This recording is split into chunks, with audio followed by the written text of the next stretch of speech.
The Audi Quattro, the German racing car classic of the modern era. In 1980, it created a sensation on four wheels. At that time, four-wheel drive was only known with trucks and SUVs. The Quattro offered the best traction on gravel roads and catapulted the rally sport into a new dimension.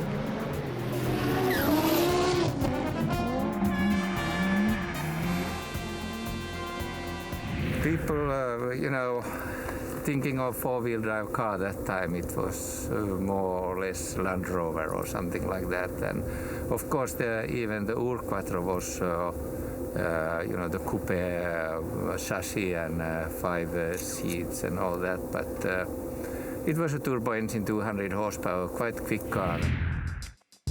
1980, at the presentation in Geneva, the Audi Quattro is a sensation.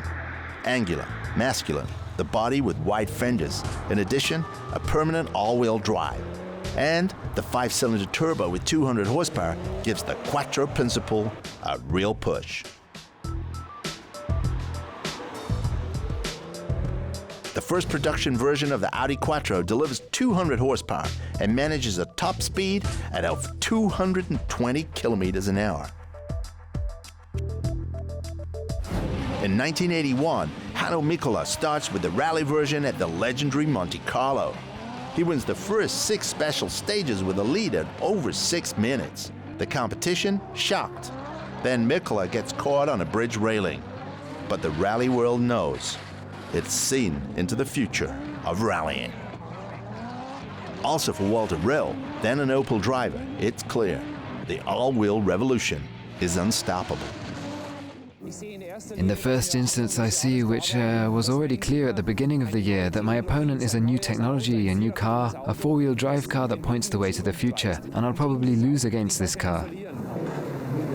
The secret of success not only lies in the all-wheel drive, but also in the engine. A turbo 5-cylinder from the Audi 200 offers untapped performance potential. Then in 1984, Walter Röhrl also belongs to the Quattronauts. The competition is catching up. Audi launches the next stage of development and brings the Quattro Sport. Internally, Audi calls the Quattro Sport only the short one, as its wheelbase is 32 centimeters shorter than the original Quattro. In order to enter it in what was then the Group B of the World Rally Championships, Audi had to build at least 200 models.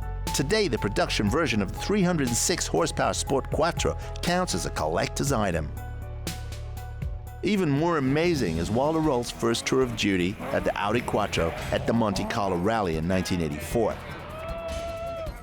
First start, first win ahead of the Quattros, stars like Mikkola and Blomqvist.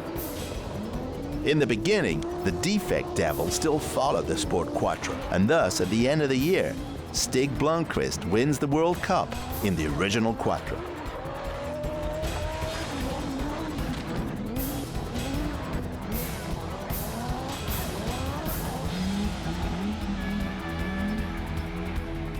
At the end of 1985, Lancia brings out the Delta S4, all-wheel drive with a compressor and turbocharger.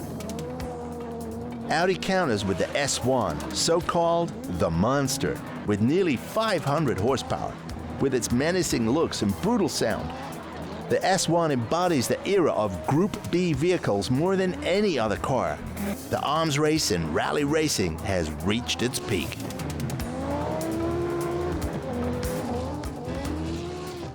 This crazy acceleration from the car and the all-wheel, especially on loose ground, that's just unbelievable.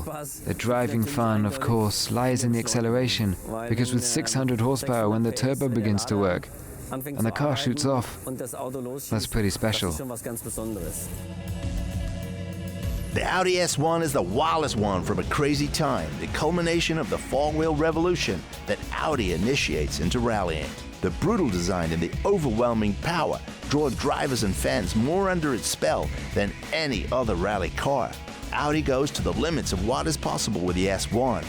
Quickly, the turbo 5-cylinder exceeds the 500 horsepower barrier and races with ever more power over the narrow, dangerous rally tracks.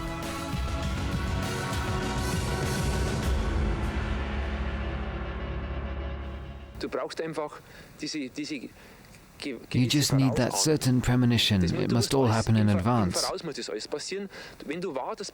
If you wait in the car until something is due, then you're due. So it must all happen intuitively. So these earlier sayings that said you'll feel it in the butt, when you feel it in the butt, then you'll have something for the last time in your life. Walter Röhrl at the start with the Audi S1.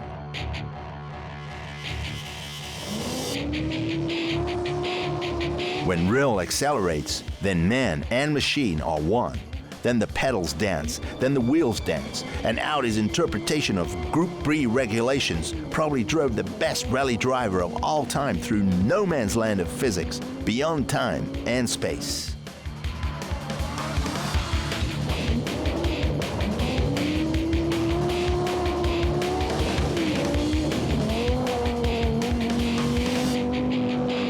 Breathtaking and brutal, almost like a force of nature. The S1 on the rally track, each gear change an explosion. In 10 seconds, the car accelerates from 0 to 200 kilometers an hour. The monster accomplishes things in the mid-80s that even today, only a few vehicles are capable of.